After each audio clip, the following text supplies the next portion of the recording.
tardes, amigos de Literatura Visión.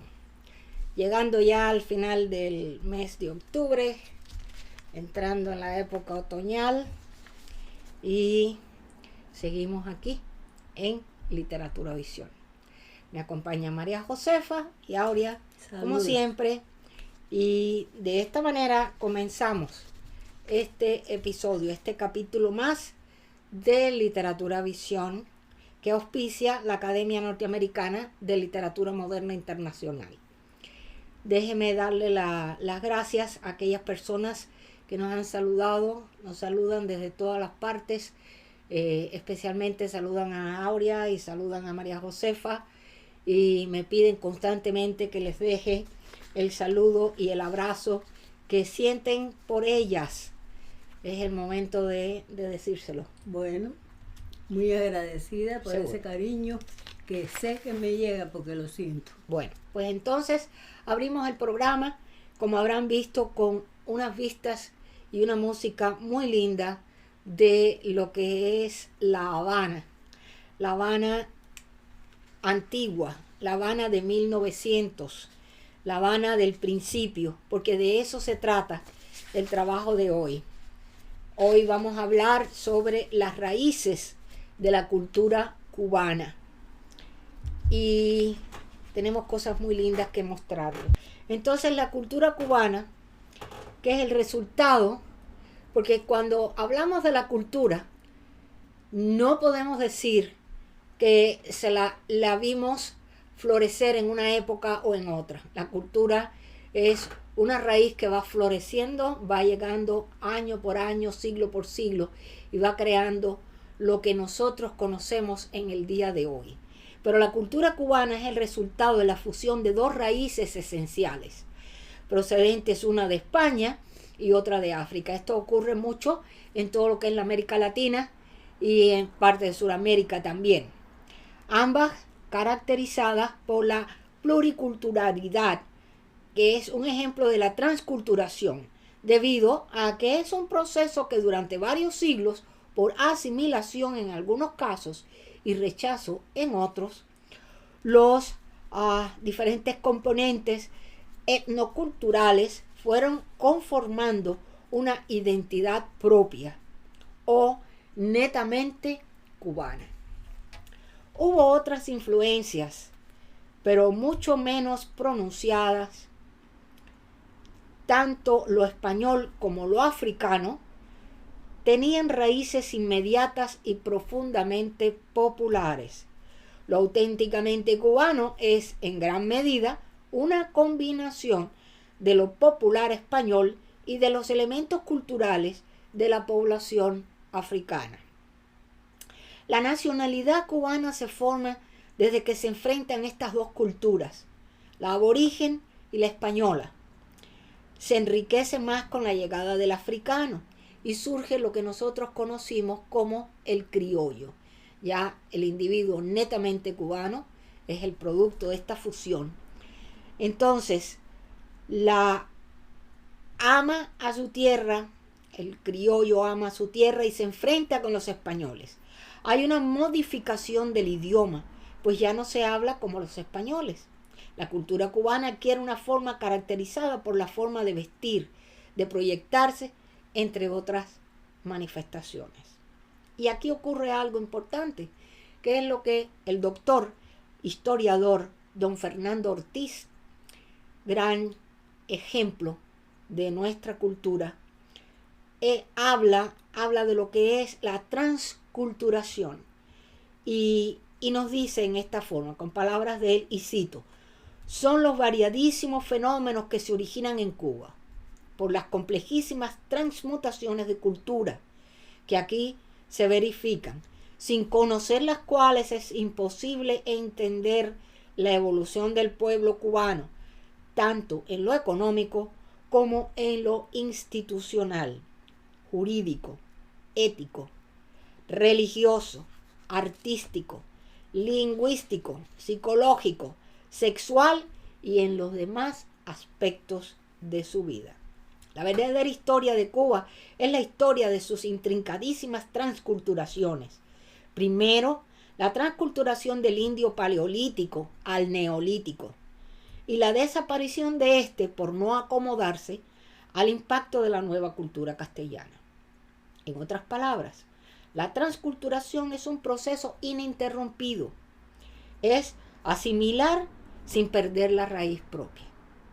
Es la emergencia de algo cualitativamente nuevo, de una nueva realidad propia, con autoconciencia de sí, donde cada elemento o componente aporta de sí mismo, y donde su identidad inicial desaparece para dar lugar a una nueva identidad.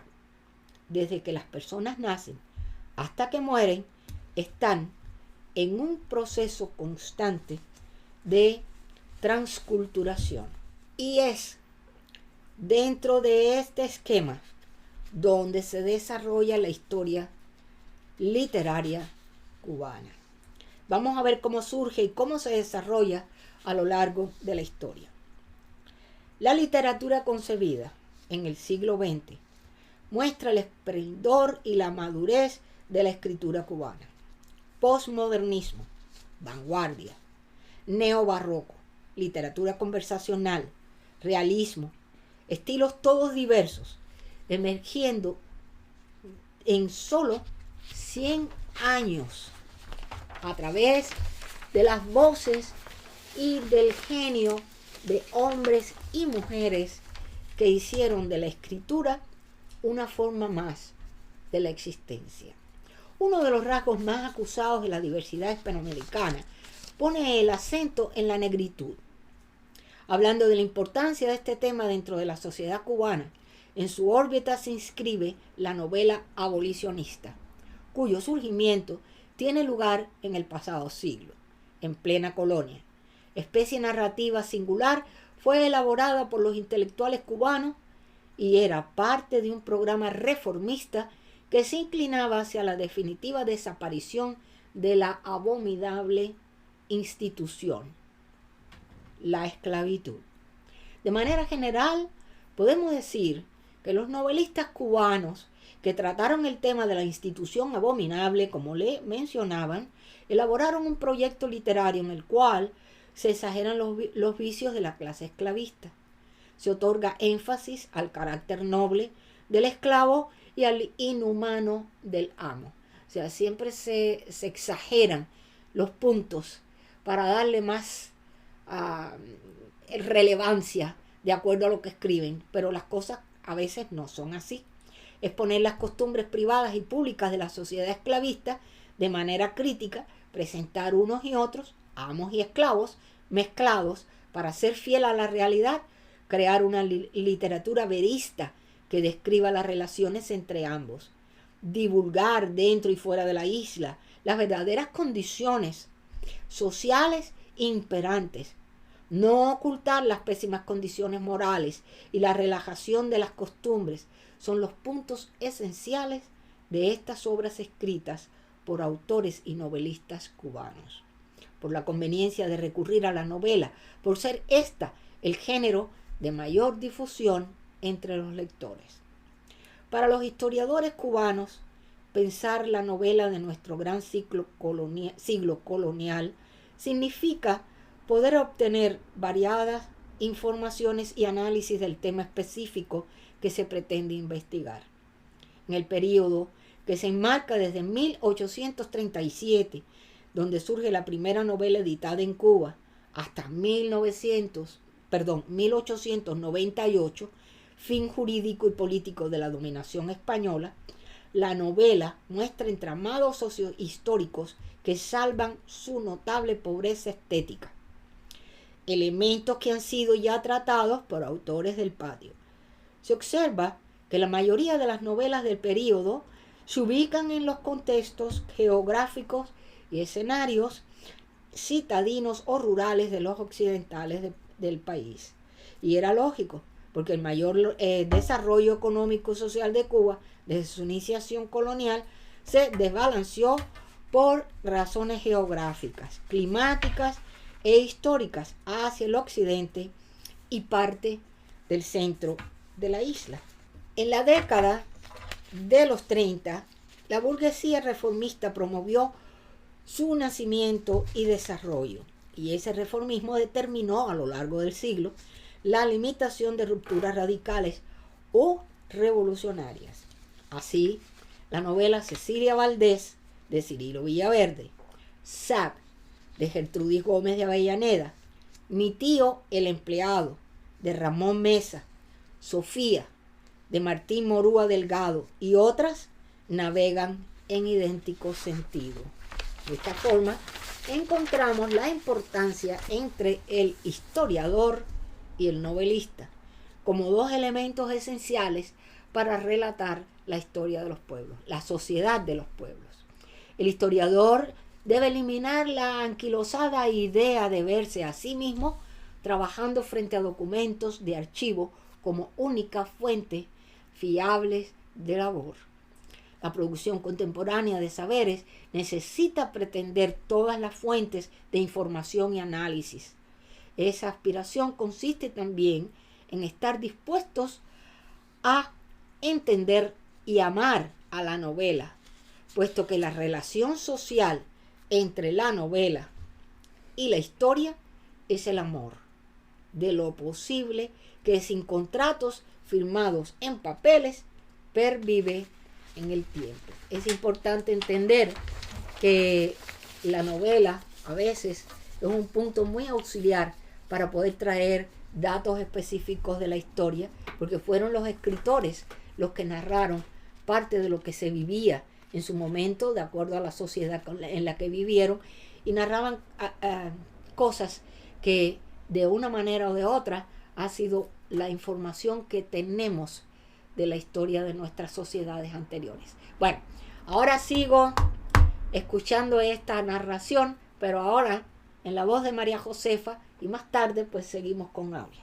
Adelante, María Josefa. Bueno, muchas gracias. Con el mismo amor con que siempre me siento aquí a llegar a ustedes y a sentir en mí el cariño que ustedes nos mandan, comienzo la lectura de esta encantadora tarde de hoy. Historiadores.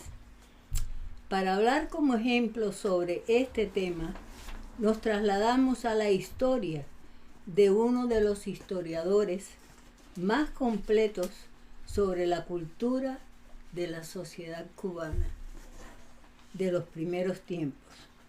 Nos referimos a don Fernando Ortiz, persona muy admirada y venerada por todos los cubanos. Ortiz nació el 16 de julio de 1881 y es llamado el tercer descubridor de Cuba, pero verdaderamente es el primer descubridor de la cultura cubana. Testigo y participante excepcional del desarrollo de la cultura cubana, una especie de Don Quijote americano, humanista y visionario. Tuvo el raro privilegio de asistir a nuestros tres movimientos históricos: colonia, república mediatizada y revolución de 1959. Tampoco Fernando Ortiz ha sido suficientemente difundido, a pesar de tratarse de un intelectual progresista de la vanguardia cultural cubana. Las aportaciones de Fernando Ortiz de 1881 a 1969 al estudio de las raíces culturales afrocubanas marcaron un antes y un después. Él era etnólogo, antropólogo, jurista, arqueólogo y periodista, además de criminólogo, lingüista, musicólogo, historiador y geógrafo. Ortiz fue autor de una copiosa bibliografía que incluye títulos como Los negros brujos, en 1906, las rebeliones de los africanos en 1910. Ortiz fue uno de los primeros en definir la cubanía como una vocación de ser cubano y la cubanidad como una amalgamaza etnográfica de esa cubanía.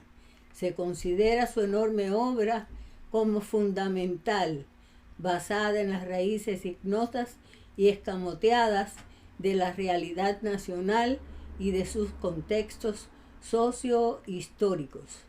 Moderno transgresor, consciente y paciente, marcó el rumbo para alcanzar lo que Miguel de Unamuno, nuestro famoso Unamuno, llamó la verosimilitud mediante una aguda reflexión filosófica y un método transcultural que puso en el festín de los desposeídos la alimentación del espíritu, señala Miguel Barnett.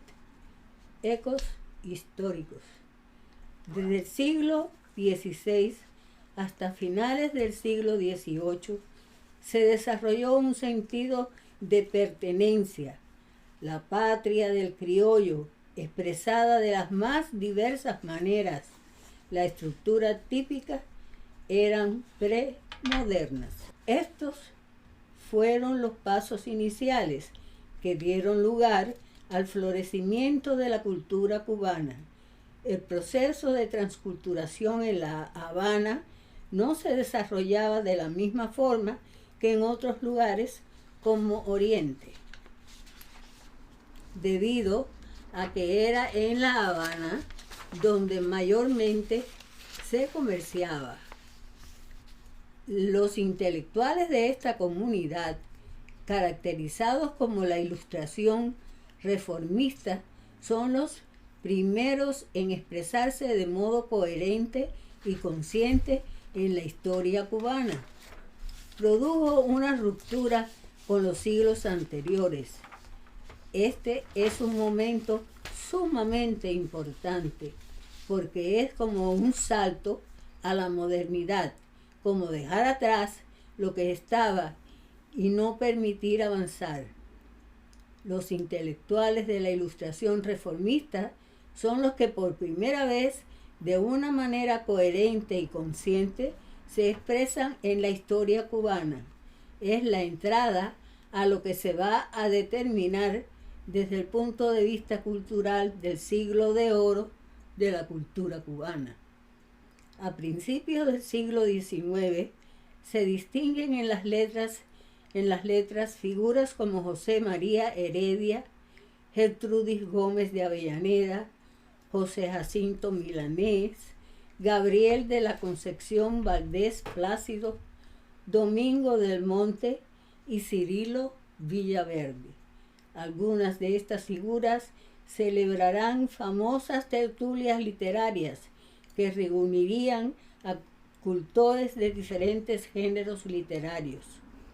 Durante la etapa de relativa paz que transcurre entre el Pacto del Zanjón 1878 y el estallido de la Segunda Guerra de Independencia en 1895, el cultivo de la novela y el cuento reciben un nuevo impulso. Estas obras narrativas se publican durante el auge del realismo y del naturalismo, pero aún conservan muchos rasgos románticos. Es importante,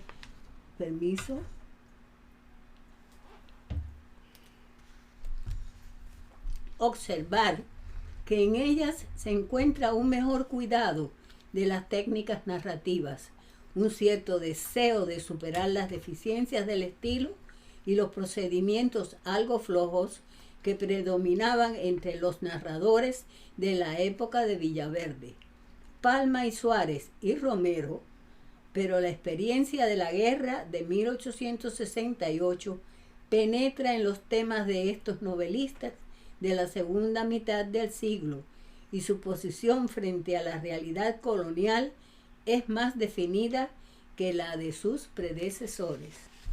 Paralelamente, se desarrolla una transformación cultural que realiza una minoría ilustrada y liberal de profesionales, escritores, poetas y educadores, núcleo de la clase media que toma en sus manos las iniciativas históricas. En la literatura se desarrolla el romanticismo en dos etapas, correspondientes a la de todo el mundo hispánico, la de libre inspiración de Plácido, Milanés y la Avellaneda. Paralelamente aparece la novela de ambiente social con Cirilo Villaverde. Se multiplican los acostumbristas, la prosa de asuntos cubanos, la crítica social, política y literaria. También en este siglo XIX aparece una multitud uniforme y rica producción de novelas a partir del romanticismo, novela histórica, psicológica, poética, social. Pero es con el realismo y naturalismo cuando se logra una perfección técnica desconocida desde Cervantes y una creación de personajes y mundo de ficción de una gran complejidad. Y hasta aquí, queridos míos, la parte mía en este programa de hoy. Continúa nuestra querida compañera Aurea. Ok. La novela, raíces históricas. Muy importante en los siglos XIX y XXI, la novela histórica es la que narra hechos ciertos que forman parte de la historia de los países y cuyos personajes existieron de verdad. Por lo general, trata de ceñirse a esos hechos ciertos, aun cuando el autor los aderece con sus propias invenciones. No es lo mismo que historia novelada. El Caribe colonial, la Cuba del siglo XIX, al estrenar la novela y la historia cubana, iniciaron un largo viaje de amor que llega hasta el presente. Y es que entre ellas siempre ha existido una estrecha relación social desde el surgimiento e incorporación de la novela al desarrollo histórico universal de las sociedades. Como toda creación artística, la novela contiene altos niveles de lo histórico y lo social de su época. La historia, a su vez, tiene en la novela una fuente impresionante para la codificación de su propio discurso.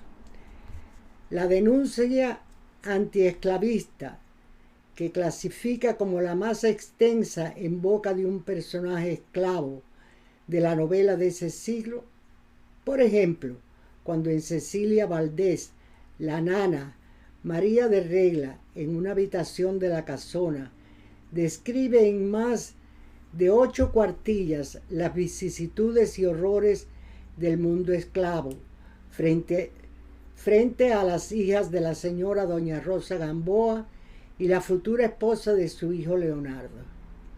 Al leer la primitiva versión de Cecilia Valdés de 1839, descubrimos que la esclavitud no fue su problema central, no es un interés burgués en ese instante.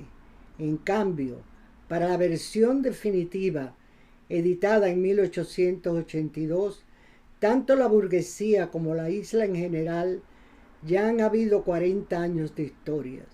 Las consiguientes crisis ideológicas del reformismo hicieron posible que la pluma muralista, con acentuada impronta social de Cirilo Villaverde, acapararse una gran denuncia antiesclavista. Otro ejemplo de literatura visión se enorgullece en traer como una de las novelas más populares de los orígenes culturales de Cuba y sus países, a los 75 años de estreno en Cuba, El derecho de nacer. A 75 años de estreno en Cuba, El derecho de nacer, escrita por Félix B. Cañet y basada en conflictos, costumbres de la familia de la burguesía cubana, los del Junco, a principios del siglo XX, el derecho de nacer fue radiada por el circuito CMQ y luego ha sido versionada decenas de veces, principalmente en América Latina, en radio, televisión y cine, pero también en países tan distantes como el Japón. La novela está contada por el único nieto de don Rafael del Junco, el doctor Alberto Limonta, quien intentó tapar la deshonra de su primogénita María Elena, embarazada y abandonada por un joven sin escrúpulo. Don Rafael desea ver muerto al nieto indeseado, pero la nana logra salvar al bebé y huye con el recién nacido. Con 314 capítulos y transmitida de lunes a sábado, la radionovela cubana apareció por CMQ el 1 de abril de 1948 y 10 años después hubo una versión por el canal 6 CMQ TV. La obra resultó de tal impacto que por ella llegaron a suspenderse secciones del Congreso de la República y hasta se cambió el horario de algunas iglesias. Luego, la serie se ha retransmitido en sus diversas versiones radiales, televisivas o cinematográficas en centenares de ocasiones, porque para todos los públicos resulta atractivo el melodrama que concluye con el triunfo del amor y la bondad, por encima de la intolerancia, el racismo y las diferencias de clases. Además de contener en su estructura los principales códigos de la novela latinoamericana posterior, El derecho de nacer dio lugar a una cierta manera de concebir el espectáculo de la emoción y las lágrimas en sus versiones puertorriqueñas, 1959, mexicanas, 1966 a 1981, venezolanas en 1965 o brasileñas en 1964, 1978 y 2001. Por ejemplo, en Venezuela fue la primera telenovela nacional de transmisión diaria con capítulos de 1 hora. Obtuvo el récord a la transmisión más larga, 2 años, 2 meses, 8 días y 2 horas. Y fue tal el fenómeno de sintonía y aceptación que el personaje de Albertico Limonta, interpretado por Raúl Amundaray, lo catapultó como una leyenda de la actuación. 2 versiones cinematográficas se emprendieron en México, una en 1952 con Jorge Mistral y Gloria Marín, y otra en 1965 con Aurora Bautista y Julio Alemán. En el 2008, Associated Press dio a conocer al mundo los resultados de una encuesta realizada entre especialistas mexicanos que seleccionaron El derecho de nacer como la más influyente telenovela latinoamericana de todos los tiempos. Según sus declaraciones, Cañet solo trató de aprovechar la emoción popular para sembrar algo de moral, algo de bien. En Ángeles de la Calle protesté por la niñez desválida y en El derecho de nacer contra la discriminación racial. Bravo. Bello. Bueno, Rosalía, Yo me nos acuerdo- dice que viene ahora. Sí. Bueno, Ahora seguimos Ustedes con no el... se acordarán, pero yo sí me acuerdo. Cuando esa novela se estaba transmitiendo en Cuba, hasta el lechero preguntaba cuando llegaba por la mañana, ¿ya don Rafael habló? ¿verdad que sí? Ah, mira Bueno. si tuvo impacto. Espérate. ¿Te enfoco? Hola amigos de ADN Cuba, hoy le traemos una pregunta. ¿Qué tan próspera era Cuba antes de 1959?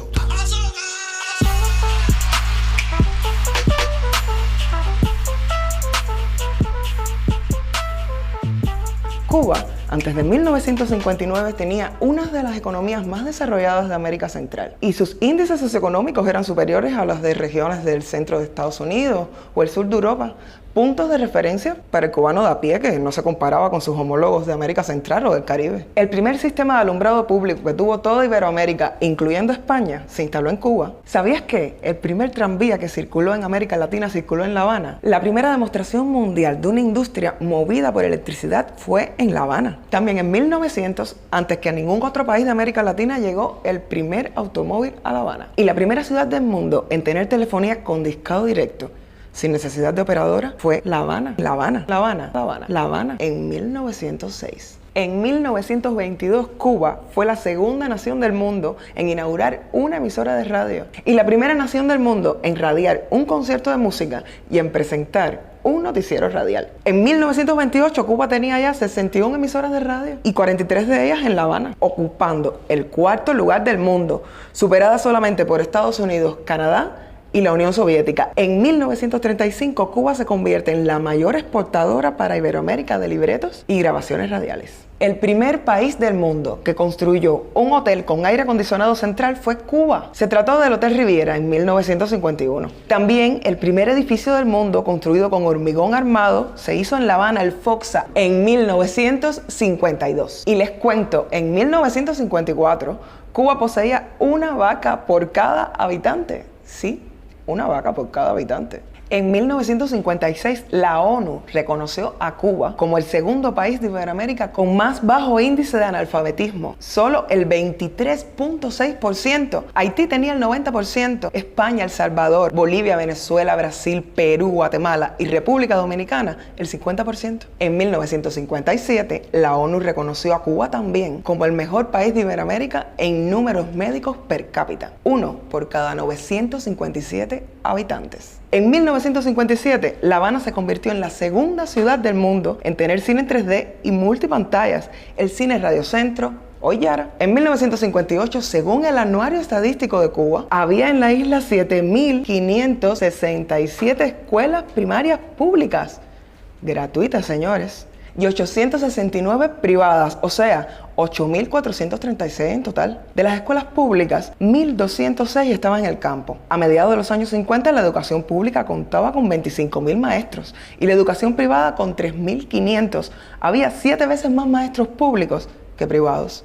En 1958, Cuba era el segundo país del mundo en difundir televisión a color. En 1958, Cuba es el país de Iberoamérica con más automóviles, uno por cada 38 habitantes. Cuba era en 1958 el país que más electrodomésticos tenía, el país con más kilómetros de líneas férreas por kilómetros cuadrados. A pesar de su pequeño tamaño y que solo tenía 6,5 millones de habitantes, Cuba ocupaba la posición 29 entre las mayores economías del mundo. ¿Imaginan qué hubiera pasado entonces si Cuba hubiese seguido el rumbo democrático y si hubiese respetado la Constitución del 40? Cuba tendría tremendo voltaje hoy.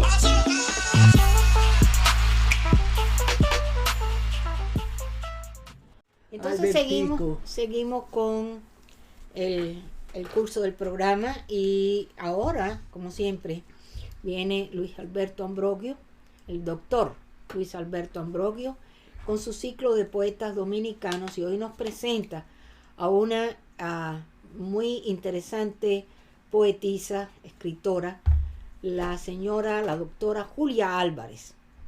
Adelante, doctor, tiene la pantalla para usted. Bienvenido. Buenas tardes, Rosalía. Bueno, un día más en Literatura Visión. Muchísimas gracias por compartir con nosotros. Y bueno, le dejo el micrófono para que nos traiga el siguiente poeta. Me dijo que creo que hablamos de una señora, de una mujer. En este caso, excelente. Una poeta, exacto.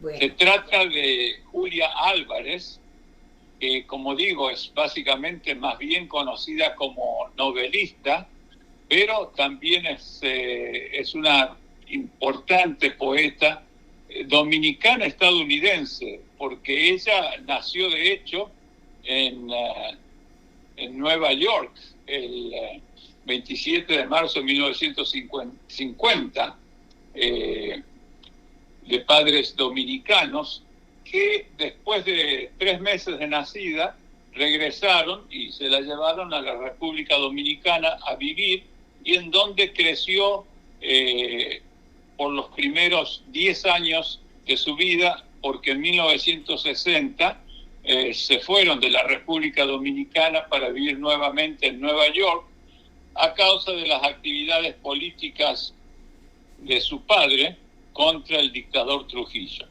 Así que se fueron y se exiliaron nuevamente en Nueva York.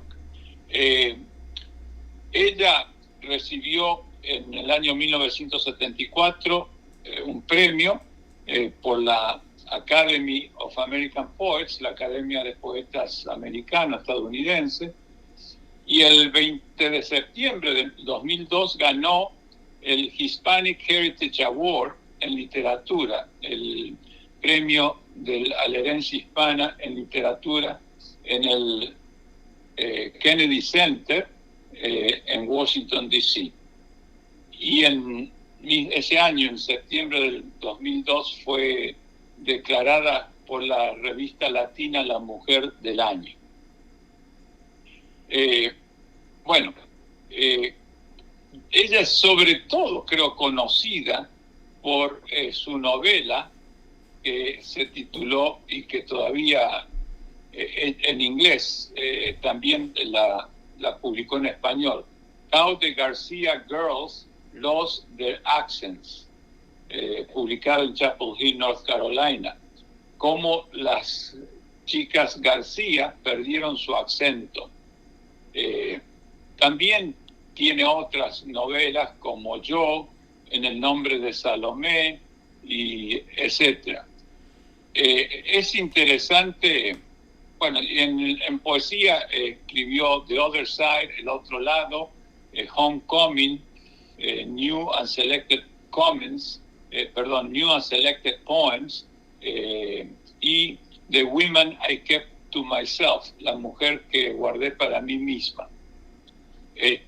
Ella tuvo una expresión interesante con respecto a sus experiencias al venir a los Estados Unidos, al inglés y a las bibliotecas norteamericanas, que contribuyeron muchísimo a su deseo de leer y escribir.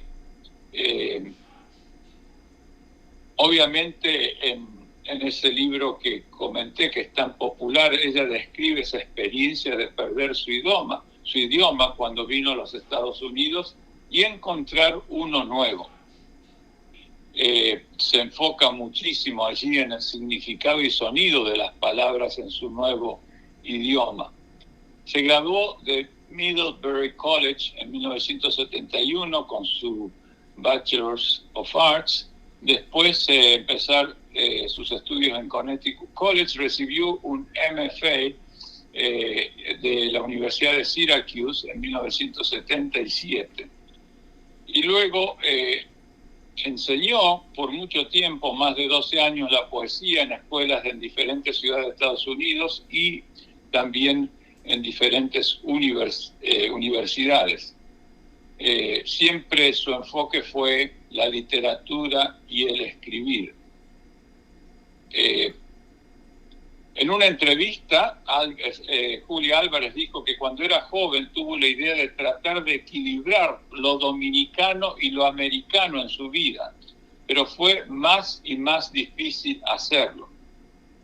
Ella se considera una mezcla de las dos, una híbrida, y se llama una USA latina. Hay un sentido de sentirse diferente en sus obras, de no ser parte del mundo de uno, pero tampoco del otro. Ella es parte de una ola de escritores latinas que escriben sus experiencias de pertenecer o de no pertenecer a las diferentes culturas. Incluyen los temas del racismo, alienación cultural y la formación de la identidad. Y es interesante porque otro gran escritor dominicano, Junot Díaz, precisamente esta es la temática también de su poesía, de su escritura, sus novelas, y con la que ganó, siendo el primer hispano en ganar el Pulitzer Prize dominicano. Es interesante, y esto lo cuento como una anécdota. El proyecto de Julia Álvarez fue muy importante para ella y luego lo continúa hoy en lo que ella llamó el proyecto de Altagracia en la República Dominicana, que es un campo orgánico y sostenible de café que también se enfoca en las necesidades sociales de la comunidad dominicana, y lo empezó con su marido, y ella escribió su libro A Cafecito Story sobre este proyecto. Ahora Julia Álvarez es profesora de inglés en Middlebury College en Vermont, y viven en esa zona de Champlain Valley, Vermont, con su marido Bill Eisner.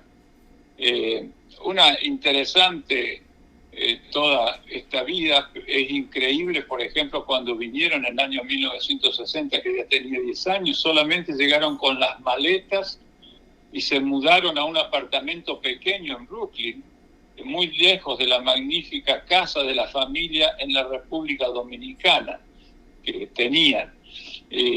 La fantasía de la vida en los Estados Unidos se rompió pronto, efectivamente, porque la experiencia de pasar a vivir en un pequeño departamento y a su vez perder en cierto sentido su familia más allegada de la infancia, sus primos, y a su vez enfrentarse a prejuicios, porque obviamente notó que ella era diferente. Bueno, es increíble porque después de 1960, que mudaron al departamento, tuvieron en los próximos 13 años 15 direcciones diferentes. Ella enseñó escritura creativa a los niños de Kentucky y para estudiantes bilingües en Delaware y para la tercera edad en New Hampshire, y así en varios lugares. Pero a pesar de sus exigencias dentro de su docencia, Julia Álvarez nunca dejó de escribir, y por eso fue ganadora de innumerables premios de poesía, como antes indiqué, y también sus ensayos fueron publicados en revistas nacionales como New Yorker.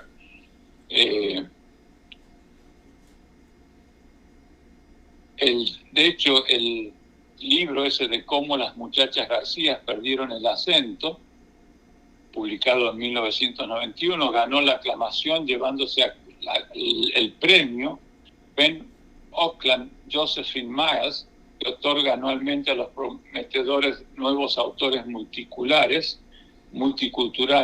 la Asociación Internacional PEN.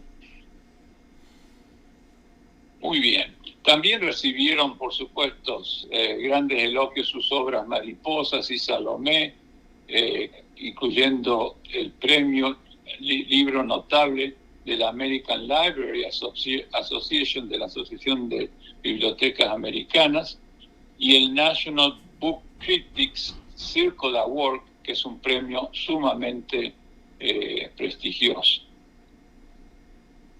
Bueno, esto es un, obviamente, breve resumen de la vida de esta reconocida novelista y, como digo, poeta dominicana, y digo reconocida a nivel nacional aquí en los Estados Unidos. Y bueno, voy a acabar con la lectura de algunos poemas de ella que yo creo que son muy interesantes. El primero se titula A veces las palabras están tan cerca.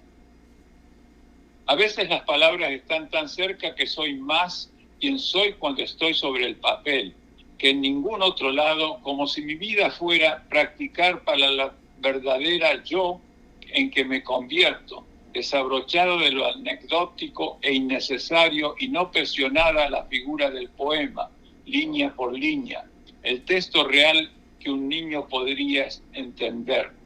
¿Por qué me confunde vivirlo? Aquellos de ustedes perdidos y anhelando ser libres, que oyen estas palabras, anímense. Estuve en un tiempo en tantos borradores como ustedes, pero brevemente, esencialmente, aquí estoy. Quien toca este poema, toca a una mujer. Y el siguiente poema es interesante porque adopta un poco el dialogismo de su prosa novelística, pero se llama así, Collage by Hogrek. Él, la edad no importa si los dos están enamorados. Ella, eso dices ahora, espera a que te hayas hartado. Él, mi amor es para siempre, no te voy a decepcionar. Ella, mientes querido, seguramente me vas a enterrar. Él, probablemente yo moriré primero según las estadísticas. Ella, la mayoría de parejas se divorcia según las estadísticas. Él, mejor amar y perder que no haber amado. Ella, mejor de espantos quedar curado. Él, si por la pérdida te riges, mejor ya ni vivas. Ella, o mejor soltera y psicoanalizada pero viva. Él, me parte el corazón oírte hablar de esa manera. Ella, con el muchacho en los brazos, le da la receta contra el dolor existencial, limpiándose las lágrimas con un paño. Pasa mi bien, date gusto con este pastel de cumpleaños. Muy interesante el poema. Sí, ¿verdad? Y el último que tengo acá, que voy a compartir porque precisamente habla de un tema en el cual yo estuve involucrado cuando la Casa Blanca, en este caso Laura Bush, nos desinvitó a los poetas, que nos había invitado a una reunión cultural, cuando se enteraron que íbamos a hablar contra la guerra de Irak. Y es curioso porque ella tiene un poema al respecto. Y dice así: la Casa Blanca ha desinvitado a los poetas al té cultural en honor a la poesía después de que el servicio secreto se enteró de un complot para llenar los oídos de Mrs. Bush con verbos antibélicos. Tenían miedo de que los poetas pudieran persuadir a una muchacha sensible que siempre amó leer, a una bibliotecaria que llena las estanterías con Poe y Dickinson, o tenía miedo ella misma de ser influida por las arrulladoras palomas y vivir en desacuerdo con los chillones halcones de su familia. Las sirvientas latinas están guardando las tazas y las cucharas de plata, tristes por perderse la música que rara vez pueden oír en los sagrados salones. El ballet suspira mientras enrolla las alfombras y pasa el plumero a las persianas. Maldición, un poco de Langston sería bueno en este lugar triste como un mausoleo. ¿Por qué tiene que ser tan blanca la Casa Blanca? El chef de Baton Rouge está hambriento de versos no censurados por seguridad nacional. Bueno, con este poema, que como digo, me involucra en muchos sentidos, porque a raíz de eso nosotros publicamos luego una antología de poetas contra la guerra en Washington, D.C., y es interesante que Julia Álvarez haya realmente poetizado este evento de esta forma. Bueno, muchísimas gracias, espero que hayan disfrutado de este segmento sobre esta gran escritora y poeta dominicana, Julia Álvarez. Muchas gracias. Muchas gracias a usted, doctor. Continuamos con los 5 minutos con la historia con nuestra embajadora cultural del Reino de España, doña María Luisa Aragón, que nos presenta el Palacio de la Generalitat del Gobierno Valenciano. Ahí está. Bienvenida. María Luisa, adelante, querida.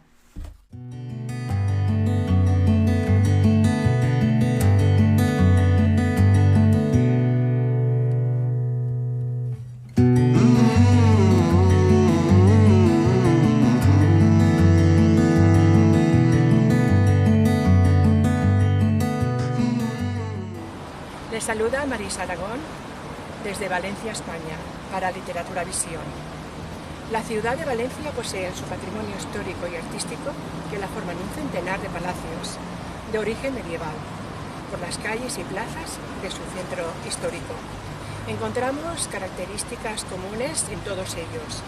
el estilo gótico en el que fueron construidos patios de acceso con grandes arcos y hermosas escaleras, rodeados por ventanales decorados con filigranas en piedra, suelos originales de azulejos de Manises, en los que resaltan los escudos de los diferentes entronques familiares, con sus títulos.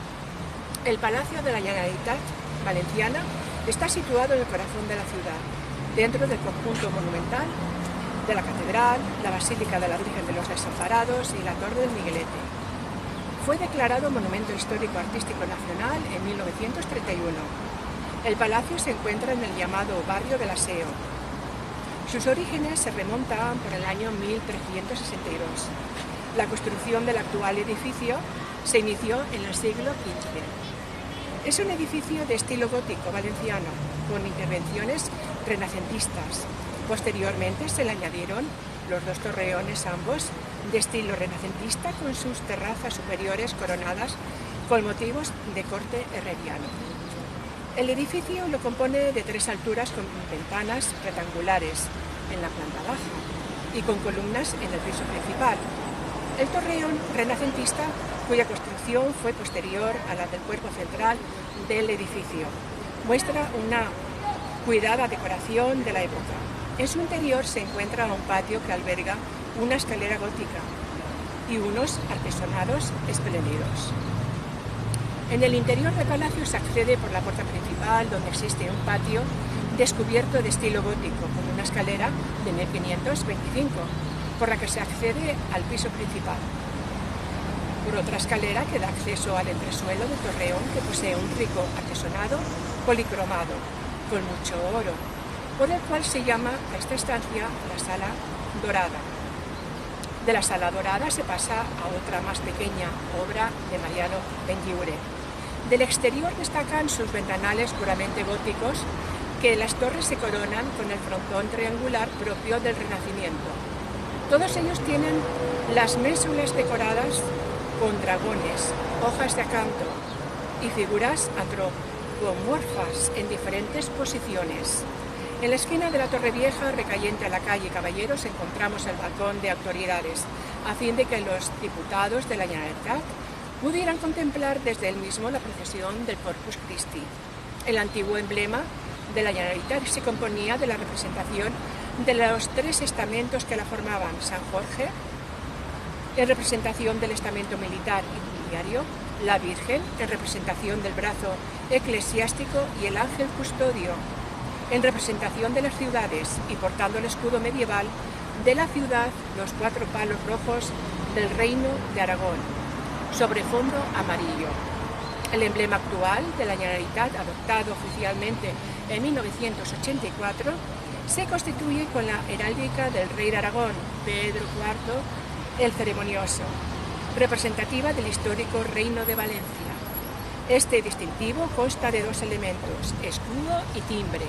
El escudo, inclinado hacia la izquierda, es de oro con 4 palos de gules en rojo. El timbre está compuesto por un yelmo de plata coronado, un mantelete en azul con una cruz muy pequeña y por cimera un dragón naciente de oro al lado, linguado de gules y dentado de plata. En el interior del Palacio de la Generalitat destacamos, como ya he comentado antes, el Salón Dorado, con los artesonados dorados de estilo renacentista y con un cierto aire de estilo mudéjar. La Sala Dorada está formada por un total de 35 casetones cuadrados. Cada casetón cuadrado lleva en su interior otra figura en forma romboidal, que a su vez incluye un octógono con un florón colgante central. Todo ello trabajado con aire mudéjar, pero salpicado con motivos renacentistas, como son las hojas de acanto, rustos, ovas, cardos y dentículos. En la actualidad hay algunos objetos de interés, como arquetas y relojes, y el famoso retrato del Tribunal de las Aguas, de 1865, de Bernardo Ferrandis. También es de destacar el suelo cerámico formado por azulejos, con formas representativas del mundo vegetal. Y por último, el Salón de Reyes. Toma su nombre por la serie de retratos de los reyes que reinaron en el Reino de Valencia. Aquí encontramos desde el rey Jaime I el Conquistador a Alfonso XIII. La construcción data del año 1511. Este salón es utilizado en la actualidad para recepciones. Actualmente es la sede de la Generalitat Valenciana, es decir, el gobierno de la Comunidad Valenciana, la más alta representación de las instituciones valencianas y símbolo del pueblo valenciano. Deseo que hayan disfrutado de este relato. Muchos saludos. Bueno, hoy es un programa que prácticamente es de alguna manera para tratar sobre la historia de nuestros pueblos, de las raíces culturales de nuestros pueblos. Y para completar esa idea, traemos desde Argentina, desde Salta, a nuestra embajadora cultural sobre la cultura originaria, la poetisa Katia Guibaja, poeta de Salta, que nos trae la historia antes de la historia, o sea, antes de lo que fue la colonización de la América o de la Argentina, qué fue lo que sucedió allí. Adelante, Katia, bienvenida. Imaynalla kashankichi, sumakta kaymi, kashanchi, tarisunchi llapankunaq, kankunaq noqaywan, rimasuchis, ñaw papacha, imankaran América, kay uhupi, maymanta hamuranku llapankunaq, imataq ruwarankichis kaykunapaq, allinchu, manachu, kunan rimasuchis chayqa. Es posible que estas palabras les hayan resultado agradables al corazón y al espíritu, pero no lo han entendido o han entendido solamente sus espíritus. Acabo de decirles cómo están todos ustedes. Es un placer encontrarnos en este canal, un canal magnífico de cultura que hace posible que nos encontremos. Desde ya, decirles también que vamos a hablar de nuestra historia. ¿Qué pasó en América antes de 1492? Ya han pasado más de 500 años, pero qué importante saber qué es lo que ocurrió en estas tierras americanas, para lo cual vamos a iniciar con un poema. Este poema que a ustedes les va a llenar un poco el corazón y a la vez les va a recordar algunos acontecimientos de esta época. Y dice así: vamos a la semilla. América nos dio esta tierra donde nacimos y brotamos. Hoy somos miles de esta tierra que le hemos regado con la sangre de su historia y la de nuestros hermanos. A ella la hemos tapado con el asfalto del olvido, pero permanece pétrea y bondadosa, esperando el renacer de sus hijos. A América le cantaremos con sus propios instrumentos y con la voz de su pueblo, que sabe de la angustia del hombre, del dolor, de la muerte injusta, de la opresión y la impotencia, pero con esa voz que nunca claudica y que también le canta la esperanza. Así sucedió. Autor anónimo. Quien les interpreta, Katia Guibaja, desde Salta, Argentina, para ustedes. Qué importante reflexionar estos 500 años, que ya son más, pero decirles que los Pachacuti, que eran las eras de la época incaica, ya estamos en una nueva era. Por esa razón, esta geografía, esta América profunda, está intacta. Cuando nosotros miramos, nuestra América siempre estuvo presente en el escenario, a veces cruento, y en el escenario victorioso de culturas que hoy podemos decir no desaparecieron. ¿Y qué pasó antes? Antes nosotros decíamos Amazúa, no robar, respetar lo ajeno. Amayuya, no mentir, decir siempre la verdad. Amaqueya, no seas ocioso ni perezoso, todos trabajábamos juntos. Amamapa, no ser inmoral con el cuerpo de uno y mucho menos con el cuerpo del otro. Amañeje, no matar ni siquiera animalitos pequeños por defensa a la vida. Una cultura donde el Ayin Causa y el buen vivir nos ayudó para poder ver hoy esas bibliotecas pétreas, esas grandes ciudades intactas en piedra en las cumbres de las montañas, esas piedras ciclópeas de toneladas que actualmente están y son antisísmicas, ese testigo mudo que hoy está, pero que nos hace reflexionar. Por esa razón, estos 5 paradigmas, Amazúa, Amayuya, Amaqueya, Amamapa y Amañeque, son los paradigmas del pasado para resolver los conflictos del presente. Porque hoy justamente estamos carentes de cada uno de estos preceptos.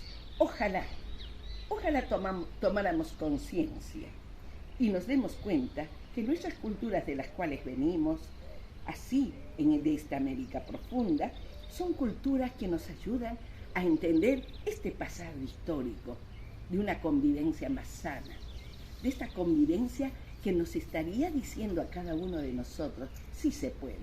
Además, en nuestra genética todavía está gran parte, o como lo diría Daniel Korach, un genetista argentino excelente, que hizo un trabajo en toda la República Argentina, donde sabemos muy bien hay muchos inmigrantes. Él, a través del estudio genético, dijo, el 60% de los argentinos tienen internamente y genéticamente el 60% de comunidades originarias, de sangre aborigen. Esto nos estaría de alguna forma mostrando que debemos rescatar y pensar y ser orgullosos de ese porcentaje que llevamos cada uno en nuestra sangre. Y eso nos ayudará a entender, nos ayudará a darnos cuenta de que venimos con una herencia ancestral y que hoy cada vez más las evidencias, no una universidad, nosotros ya lo teníamos. Esto es muy importante, rescatar. ¿Por qué? Rescatar en la memoria y sobre todo para el fortalecimiento. ¿Cuándo se vio que una mujer está fuera de la humanidad para hablar de género y hacer programas de género? Jamás. La mujer y el varón están siempre en una igualdad y en esa igualdad de complementaria. Por eso siempre decimos, el hombre es el sol, la mujer la luna, y entre el sol y la luna son los días cotidianos que nos toca vivir. Por eso, cada amanecer en el continente que nos toque es una nueva esperanza para poder decir que nosotros somos hijos de esta Pachamama, de esta madre tiempo, de esta madre espacio, de esta madre Gea. De esta razón, por esta razón, el día de hoy estamos en este hermoso ambiente de nuestra Pachamama que nos alimenta día a día a toda la humanidad, que nos prevé de todas las enfermedades, porque hay que saber cómo alimentarnos. Hay que darnos cuenta qué es lo que vamos a ingerir, porque nuestro cuerpo es sagrado. Esta es aquellas herencias ancestrales, y tomaremos agua y comeremos. De ahí viene esta hermosa canción que dice: Pachamama, Pachamama, apachimuay, unuikita, mijuikita, apachimuay. Pachamama, Pachamama, apachimuay, unuikita, paraikita, apachimuay. Hañay, hañay, hañay, ¡yujú! Ahora lo voy a traducir. Oh Madre Tierra, envíanos el alimento, envíanos el agua. Oh Madre Tierra, envíanos el agua, envíanos la lluvia. Oh Madre Tierra, envíanos. Y cuando decimos añay, añay, añay, es gracias, gracias, gracias. Y yujú, la alegría que todos tenemos, especialmente cuando vemos esa respuesta de nuestra gran Pachamama, Madre Tierra.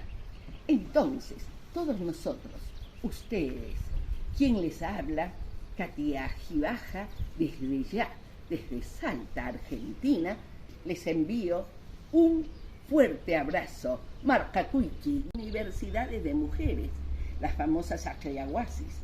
Mientras que en Europa había que vestirse de varón para ir a una universidad, nosotros ya lo teníamos. Esto es muy importante, rescatar. ¿Por qué? Rescatar en la memoria y sobre todo para el fortalecimiento. ¿Cuándo se vio que una mujer está fuera de la humanidad para hablar de género y hacer programas de género? Jamás.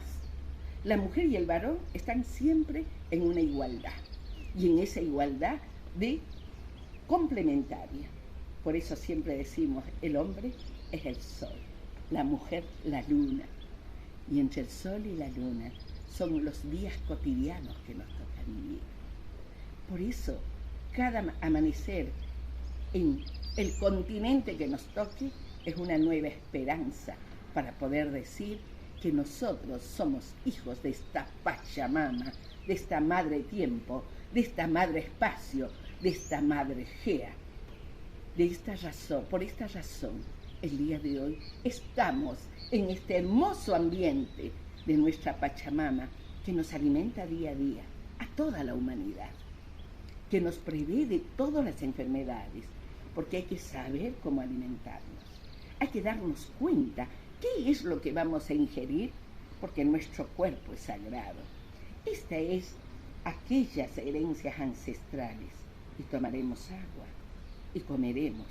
De ahí viene esta hermosa canción que dice: Pachamama, Pachamama, apachimuay, unuikita, mijuikita, apachimuay.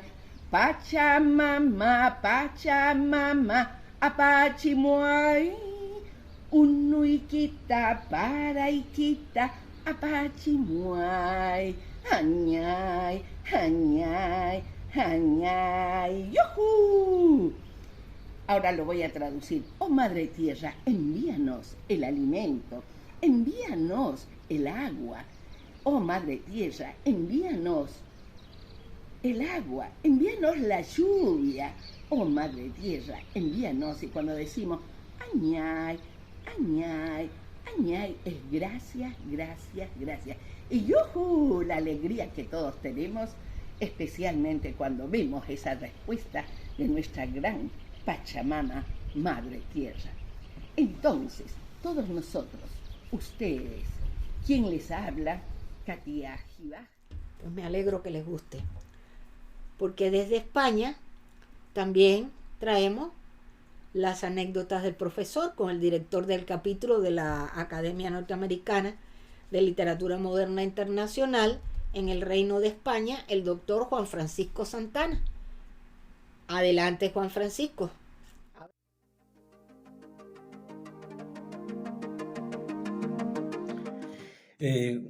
Saludos a Literatura Visión, a quienes lo hacen posible y a todas las personas que semanalmente pues siguen esta programación cultural.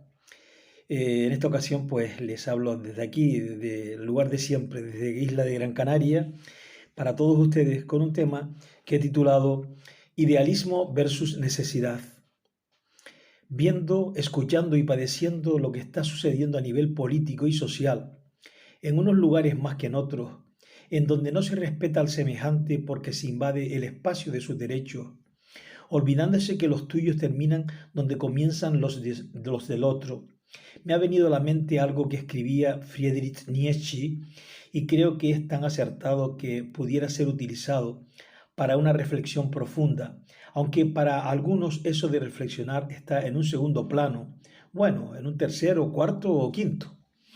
Estamos en un momento de la historia en el que todo vale y no es así ni lo ha sido nunca, olvidándonos que los errores políticos y sociales pueden tener consecuencias nefastas para el conjunto de la sociedad, y hoy tenemos el ejemplo, por poner solo uno, de unos seres humanos abandonados a su triste suerte por el deseo de expansión territorial o la de la imposición de un castrante y machista proceder que relega, entre otros males, a la mujer y a las niñas afganas a la condición de seres inferiores, algo que la comunidad internacional no debería permitir, pero es que los intereses por el semejante se olvidan. Aunque se saque pecho por haber sacado en su momento del infierno a unos miles y solo prima el económico y el de un poder totalmente deshumanizado. Quizás sea yo un privilegiado que ha gozado de paz y de tranquilidad social durante muchos años, alterada por algo que nos ha hecho replantearnos muchísimas cuestiones, entre otras, nuestra debilidad ante el supremo poder de la naturaleza y ante las enfermedades que muchos creyeron eran controlables, y es que nos olvidamos que podríamos ser algo así como motas de polvo al capricho del viento. Volviendo a lo que decía Nietzsche, fruto de una reflexión profunda de una mente privilegiada y no una simple ocurrencia de cualquier iluminado, todo idealismo es una mentira frente a la necesidad. Hay que pararse a leerla y releerla, a meditarla, pues contiene las respuestas a muchos males que estamos padeciendo, y es que por arriba de ideales, en muchas ocasiones movidos por intereses políticos o por el deseo de adoctrinamiento religioso, está el raciocinio y el bien común. Mis ideales no deben estar por arriba de los de la mayoría, y si la mayoría, no parcial y sí real, decide lo contrario, debo adaptar mis ideales y sueños a mi espacio interior o al entorno en el que no ocasione un choque con el sentir mayoritario. En ninguna sociedad que se considere verdaderamente democrática no pueden tener cabida los intereses personales o los de una minoría, tampoco los caprichos y las vanidades, ni la falta de respeto y de tolerancia, entre otras razones, porque las improvisaciones y las manifestaciones irresponsables conducen al caos, y eso es algo que la inmensa mayoría de la sociedad no ha experimentado. No son conscientes de lo que significa el caos a pesar de los ejemplos que estamos padeciendo: guerras, catástrofes naturales, epidemias globales, cambios climáticos y lo que nos queda por ver y padecer.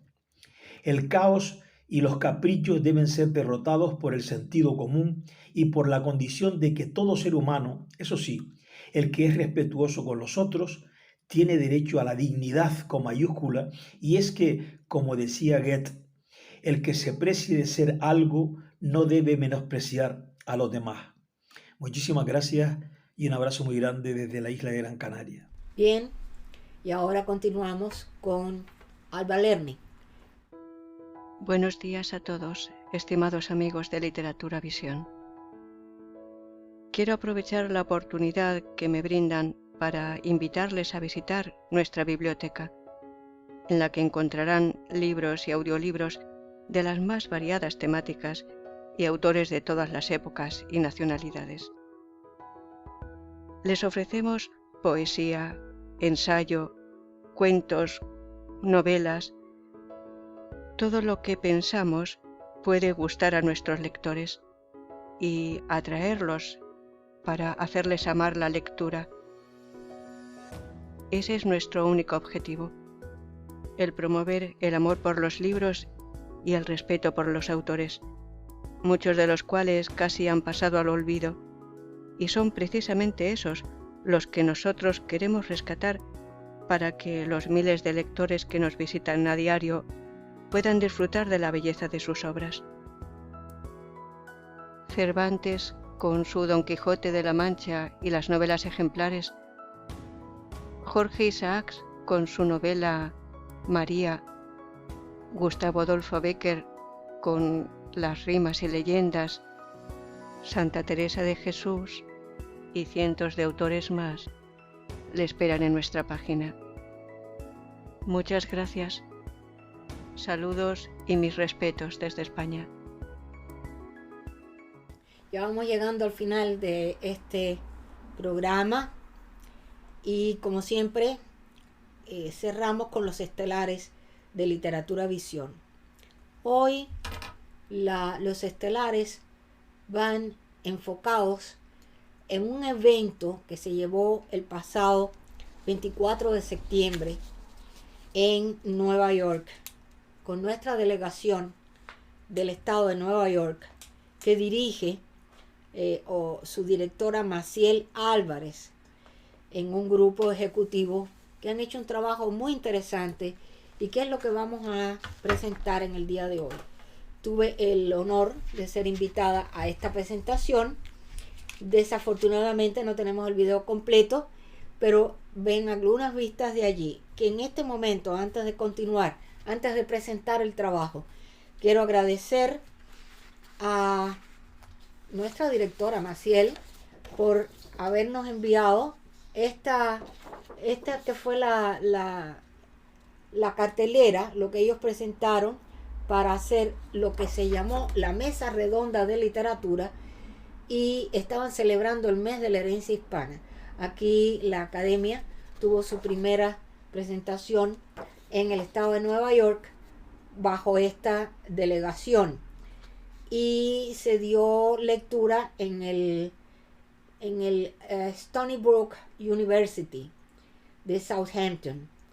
Esto fue el 24, como dije antes, 24 de septiembre del 2022, de 1 de la tarde a 5 de la tarde.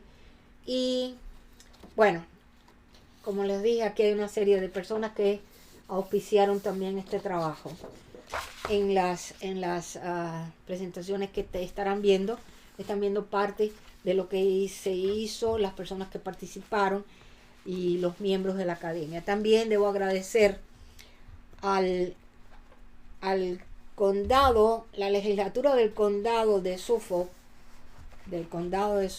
la entrega de esta proclamación que nos hace el legislador Samuel González del distrito número 9 del condado de Suffolk.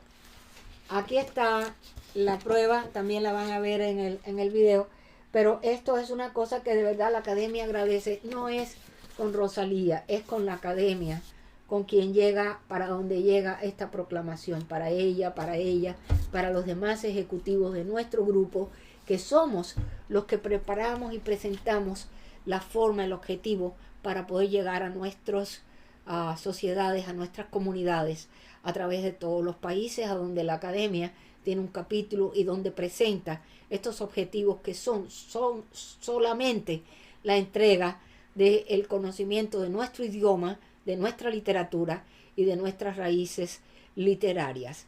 Debo agradecer también un obsequio que hace este grupo a nuestra academia, a nuestro grupo. Aquí está, muchísimas gracias. Ahora va a quedar aquí para el uso de todas las niñas y de todos nosotros aquí en las oficinas de la academia.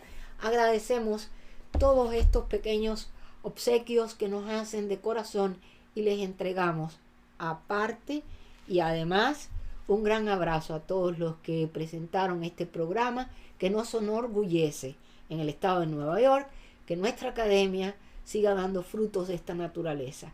Y así, con esto, terminamos nuestro programa en el día de hoy y presentamos en Estelares a nuestra querida Maciel Álvarez, que nos presenta, ay, se me quedó el papelito, aquí está, que nos presenta la Mesa Redonda de Literatura, y esperamos que todo esto sea de su agrado. Y así cerramos un capítulo más de Literatura Visión y les esperamos la próxima 2 semanas con una nueva presentación de Literatura Visión. Mientras tanto, pues vamos por más. Adelante, buena suerte y muchas gracias. Un gran saludo, les habla Maciel Álvarez, directora de la Delegación del Estado de Nueva York para la Academia Norteamericana de Literatura Moderna Internacional.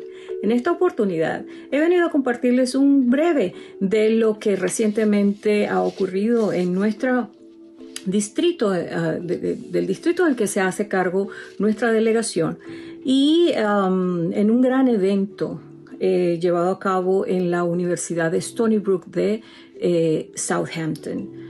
La primera mesa redonda de literatura en su edición bilingüe fue un evento histórico que reunió representantes latinoamericanos de la literatura contemporánea para celebrar el mes de la herencia hispana. Todo esto se llevó a cabo en el gran salón denominado el Duke Lecture Hall dentro de la universidad que les he mencionado.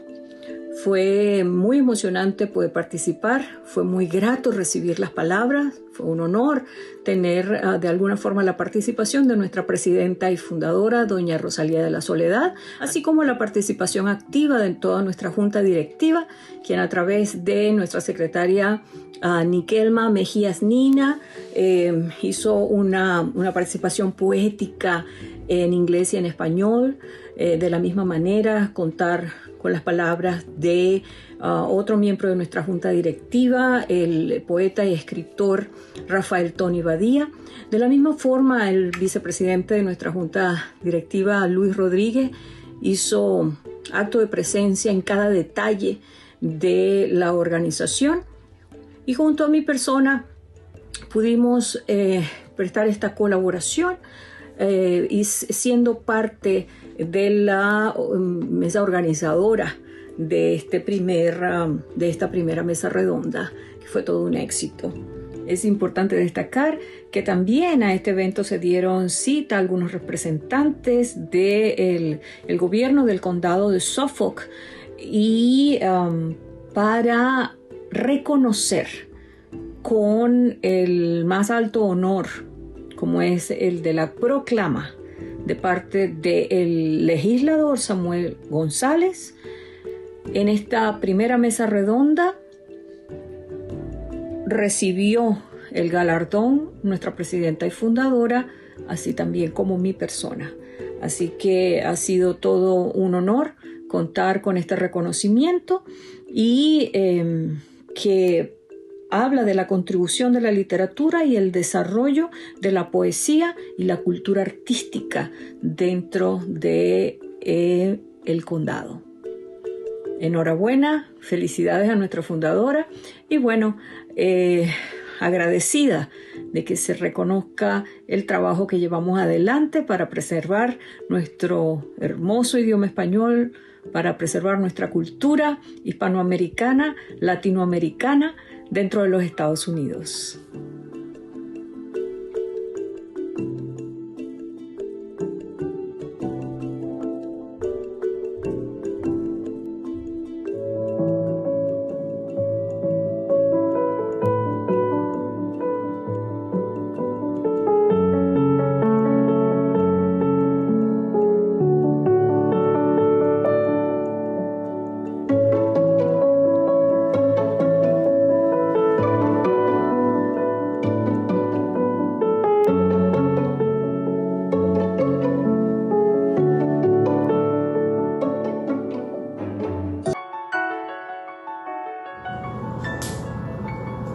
¿Qué viento es viento si no despierta tu cabello deshojando cascadas de cristales al pasar? ¿Qué día es día si no desarmas la amenaza del naufragio con el estruendoso estallar de todas tus perlas?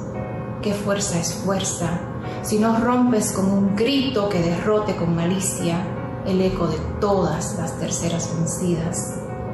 ¿Qué vida es vida sino un gemir regresivo de la muerte, de no encarar con demente fe lo que crece hacia adentro, un día sin rumbo como un muelle solitario, acumulando las caídas de las horas amarillentas, por no soltar el espejismo ufano al que te aferras en vano, con el viento sin brisa y los brazos menguados?